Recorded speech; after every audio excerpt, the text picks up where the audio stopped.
itu aja em, presentasi yang akan aku berikan. Teman-teman kalau mau nanya apapun soal scholarship preparation atau interview preparation, boleh ditanya sekarang. Thank you. Oke, makasih banyak Kak Nasar buat informasi dan ilmu yang udah dibagikan. Wih, udah ada langsung ada yang nanya tuh satu orang tuh.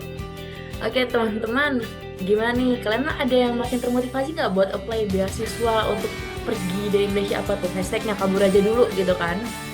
Eh Kak Nazar juga udah share tools-tools nih canggih yang bisa bantu kita buat simulasi wawancara sampai semua motivation letter ya powerful. Ini ada satu pertanyaan, saya izin menanyakan ya Kak, bacain. Kak, do's and don'ts yang paling paling pengaruh buat nulis application seperti motivation letter itu apa ya Kak? Terus penggunaan AI ini bisa nggak sih kita patokkan ke AI atau kita gabungin sama sumber-sumber lain gitu Kak? Mungkin buat tuh penulisan motivation letternya. Silakan Kak. Oke, buat motivation letter itu sebenarnya yang perlu teman-teman lakukan. Jadi motivation letter itu menurut aku ada beberapa struktur, Em, 4 atau 3 nanti eh, kita akan explore lagi. Yang pertama adalah perkenalan diri, itu yang harus ditulis, tapi jangan yang generic. Jangan gunakan nama saya adalah ini, saya lahir di sini, saya berkuliah di sini. Jangan gunakan itu. Dalam uh, perkenalan diri ini, teman-teman bisa kan itu bisa terletak di awal paragraf. Tulis hook yang bisa menarik minat pembaca di situ. Jadi misalnya kalau teman-teman mau mengenalkan diri sebagai mahasiswa hubungan internasional, case aku mahasiswa hubungan internasional yang peduli dengan misalnya isu lingkungan dan yang peduli dengan isu lingkungan gitu. Jadi hooknya bisa dibuat misalnya contohnya adalah isu lingkungan yang ada di Indonesia saat ini sedang sangat parah atau gimana gitu. Jadi buat kalimat pertama adalah fokus isu kalian, apa yang mau kalian tuju, terus baru sebagai mahasiswa hubungan internasional gini gini gini gini. Jadi perkenalannya tuh di situ gitu, bukan perkenalan yang generic. Terus yang kedua adalah dalam motivation letter itu apa yang teman-teman sudah lakukan. Jadi saat misalnya teman-teman masih kuliah nih, saat berkuliah apa sih yang teman-teman sudah lakukan, kontribusi apa yang teman-teman sudah berikan gitu. Dan yang ketiga adalah motivasinya, maksudnya apa yang akan teman-teman lakukan. Jadi looking back dari apa yang sudah teman-teman lakukan, teman-teman pengen melakukan apa nih ke depannya, yang akhirnya itu semua itu menjadi background misalnya motivasi teman-teman untuk either daftar beasiswa, berkuliah ke luar negeri, atau apapun itulah yang akan nanti teman-teman daftarkan gitu. Jadi yang harus dilakukan itu perhatikan tadi berapa, 3 atau 4 hal itu lah. Tuh. Mungkin udah menjawab atau mau ada pertanyaan lanjutan? Oke, Kak Wira boleh dikasih tanggapan buat jawaban yang sangat insightful dari Kak Nasar. Sementara untuk nunggu Kak Wira, aku bacain pertanyaan selanjutnya nih. Ada dari Kak Amalia. Boleh. Kak, nama AI-nya apa ya yang bisa buat latihan wawancara, terutama wawancara yang tipenya behavioral interview question?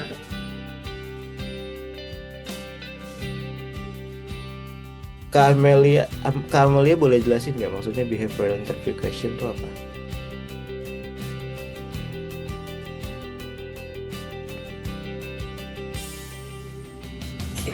Izin jelasin ya Kak, behavioral uh, interview question tuh kayak lebih menggali kayak kejadian yang sudah kita kerjain masa lalu gitu, misal kayak Oke. gimana kerja kita dulu sama tim gitu, kesalahan kita dulu itu seperti apa, jadi kayak lebih bahas kayak masa lalu gitu. Oke, oke, oke. Honestly, mungkin menurut aku kalau untuk pertanyaan yang personal kayak gitu, saran aku untuk tidak menggunakan AI sih. Jadi try to find someone yang bisa latihan interview untuk kita, karena em, sangat sulit bagi AI untuk bisa touch personal issue kayak gitu untuk sekarang ya. Jadi menurut aku em, ya leverage your friends atau misalnya mentor atau apapun itu lah. Gitu Kak Amalia. Oke, baik, makasih Kak.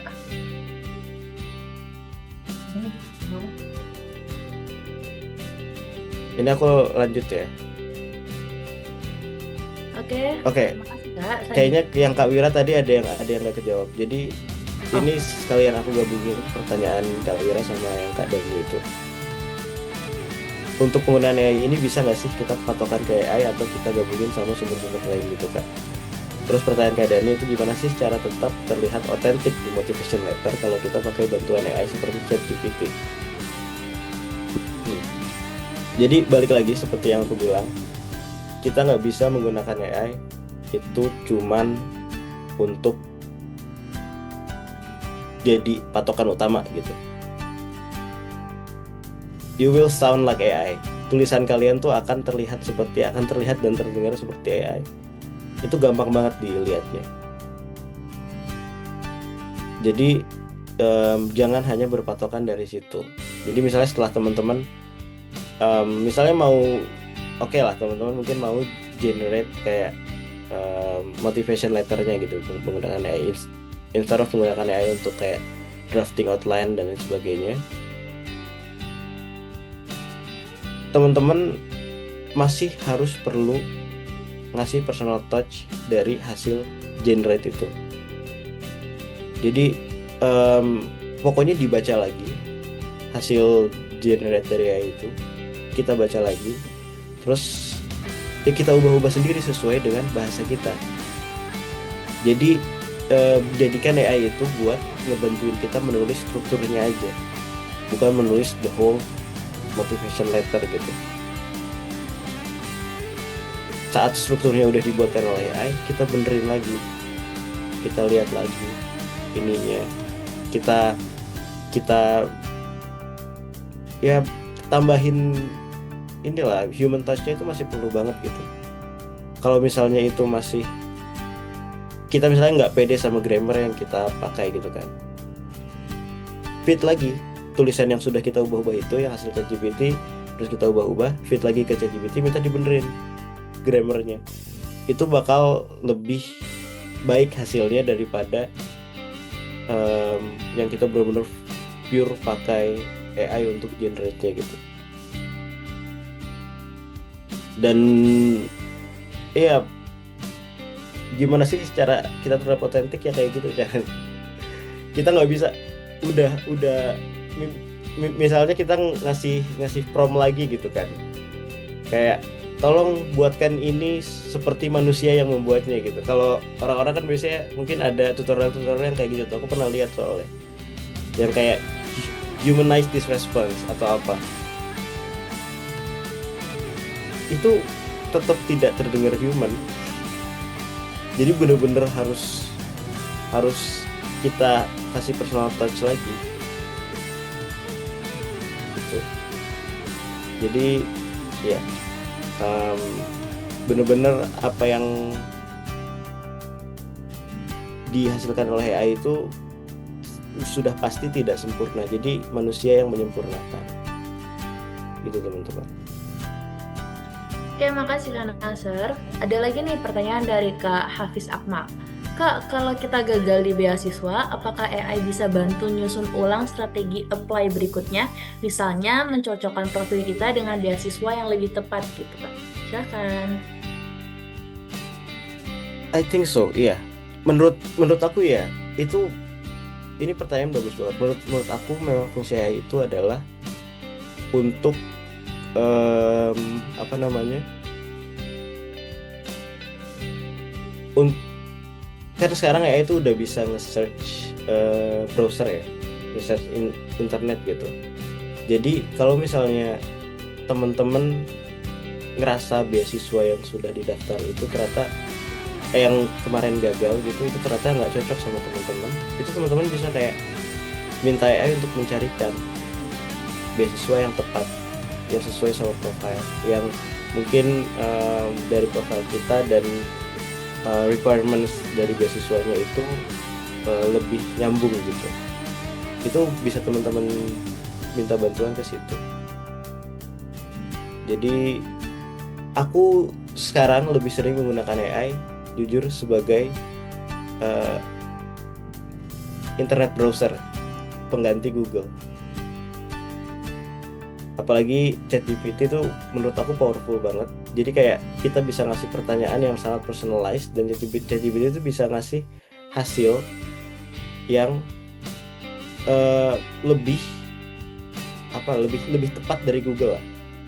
Kalau kita menulis di search bar-nya Google kan kadang ya hasilnya kan yang paling teratas tuh sesuai algoritma aja kan biasanya. Jadi yang paling sering dari beberapa keyword yang paling sering orang buka apa yang dikasih ke Google, yang dikasih oleh Google ke kita apa gitu. Sedangkan kalau ChatGPT itu bisa lebih detail, bisa lebih spesifik ngasih ke kita sesuai dengan apa yang kita mau dengan pertanyaan itu. Jadi menurut aku bisa banget dijadiin alat untuk misalnya nyari-nyari beasiswa lain, dan itu malah sangat berguna banget karena sebenarnya ini untuk teman-teman yang pengen berkuliah ke luar negeri ya, di dunia itu banyak banget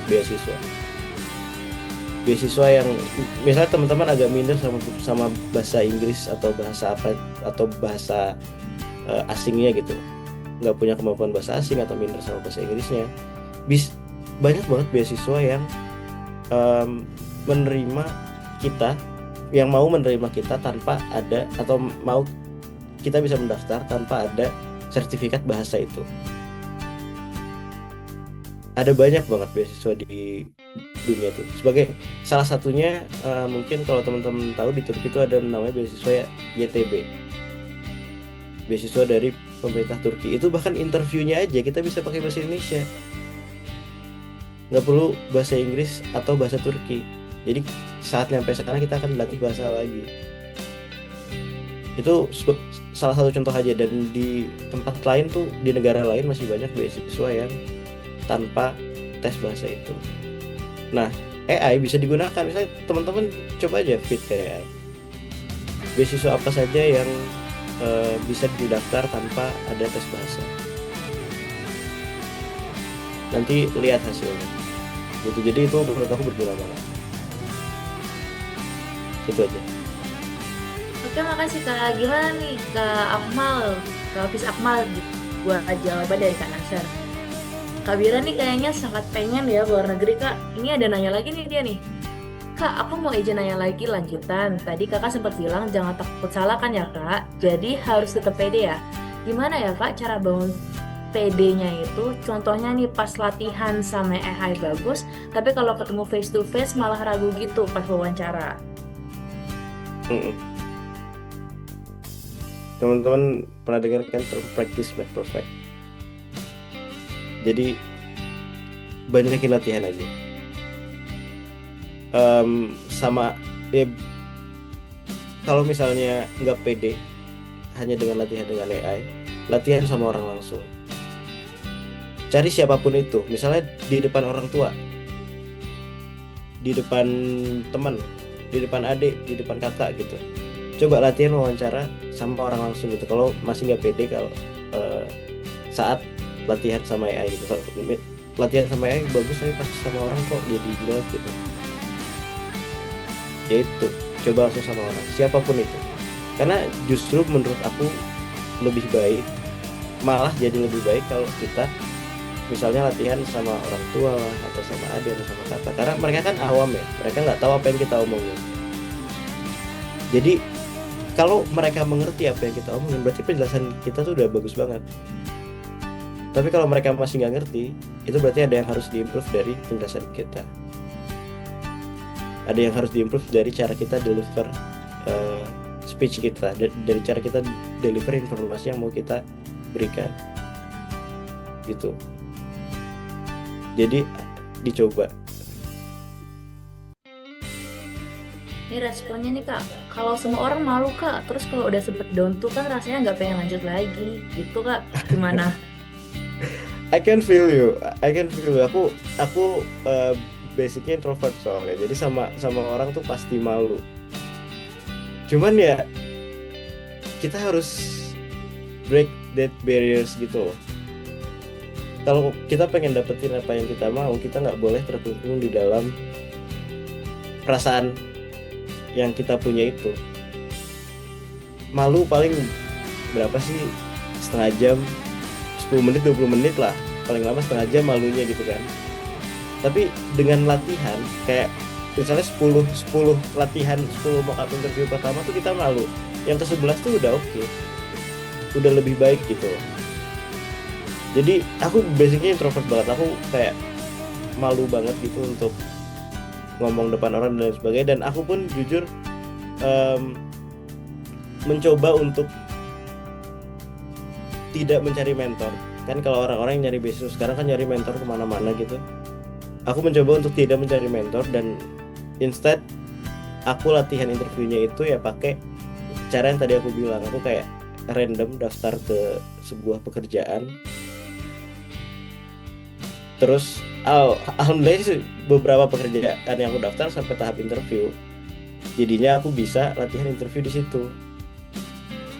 Dan itu menurut aku ngaruh banget, kayak belajar interview. Bukan belajar ya, apa namanya? Dengan aku melakukan lebih banyak interview itu membuat aku jadi semakin lancar saat interview gitu. Jadi aku benar-benar jadi makin lancar menceritakan personal history aku jadi makin lancar menceritakan kayak motivasi aku jadi lancar menceritakan pengalaman pekerjaan aku. Jadi buat aku practice makes perfect banget sih. Dan ya itulah, kalau misalnya masih agak malu-malu sama orang, coba yang agak banyak sama AI, pakai tools yang ada, entah ChatGPT juga sekarang kalau nggak salah udah bisa latihan interview. Terus yang tadi interview warm-ups dari Google itu bisa dipakai juga buat personalized interview questions. Jadi itu bisa dimaksimalkan di situ dulu.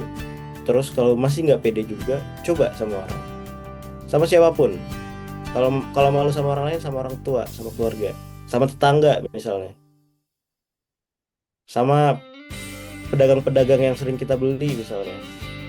Coba aja kayak gitu. Yang penting kita nyoba depan orang gitu sih.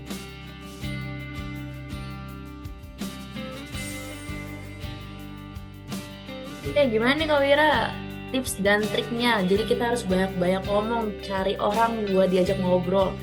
Mungkin ngobrol sama kaca juga bisa kali ya Kak, biar malu sama diri sendiri aja gitu kan. Ini teman-teman lain. Iya benar. Sama kaca juga bisa. Jangan sama kaca kan, kayak malunya sendiri aja gitu kan. Oke, dari teman-teman lain masih ada nggak ya pertanyaannya?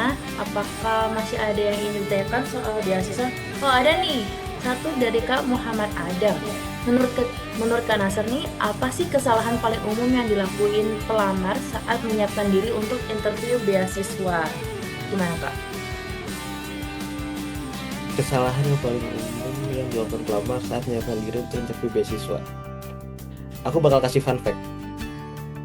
Kesalahan paling umum adalah, karena sekarang sudah banyak banget ya, mungkin saran apa namanya ya, kayak konten-konten tentang persiapan interview dan sebagainya, itu kan udah banyak banget.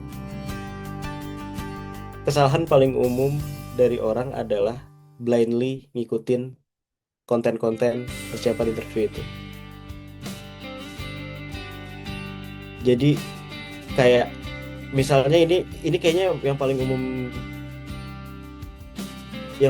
dilakukan sama orang ya. Kayak ada pertanyaan misalnya, apa kekurangan diri kamu? Banyak banget. Aku tuh udah jadi mentor mungkin untuk 20-30 calon pelamar beasiswa PDP, dan 80% nulis terlalu perfeksionis. Ada juga yang mayoritas juga nulis misalnya terlalu attention to detail.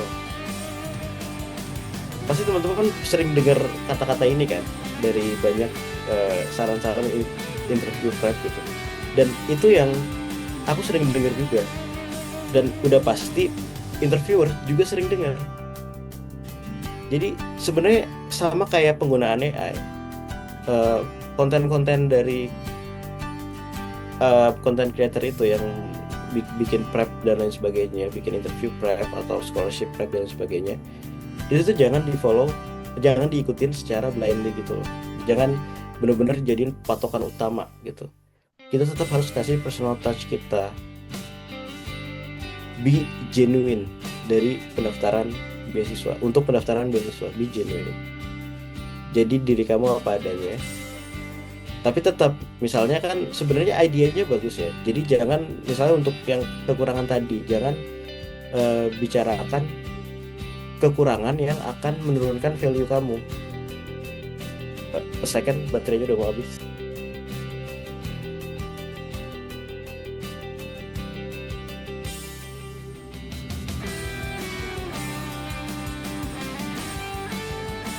Ya, jangan misalnya sebutkan kekurangan yang akan menurunkan value. Jadi tetap guideline-nya di follow. Jadi jangan kekurangan banget gitu. Misalnya jangan tulis orangnya malas. Itu apa ya? Malas kan sifat ya, itu kan susah untuk diperbaiki gitu. Kecuali dengan keinginan diri sendiri, itu nggak bisa nggak bisa di verify gitu ke genuinitasnya. Terus instead of misalnya daripada bilang malas, coba aja tulis yang misalnya kayak aku selalu bilang aku tuh introvert, malu untuk ketemu sama orang, malu untuk ngobrol sama orang. Terus kasih tahu gimana cara aku mengatasinya, dijelaskan dengan walaupun introvert tapi aku tetap memaksakan diri untuk latihan interview sama orang misalnya, atau apapun itulah. Jadi tetap be genuine, cuman yang memang bener-bener udah kita tahu solusinya apa, dan itu akhirnya kekurangan itu bisa membuat kita improve jadi lebih baik lagi ke depannya gitu. Itu yang harus teman-teman perhatiin. Jadi jangan bener-bener follow blindly konten-konten tentang interview preparation. Itu bener-bener udah jadi umum banget, dan aku yang cuman jadi mentor aja udah malas dengernya gitu loh. Udah malas denger jawaban-jawaban itu, apalagi interviewer yang mereka bisa nginterview berapa ribu orang gitu. Jadi aku selalu ngasih saran ke mentee aku adalah untuk bikin gitu.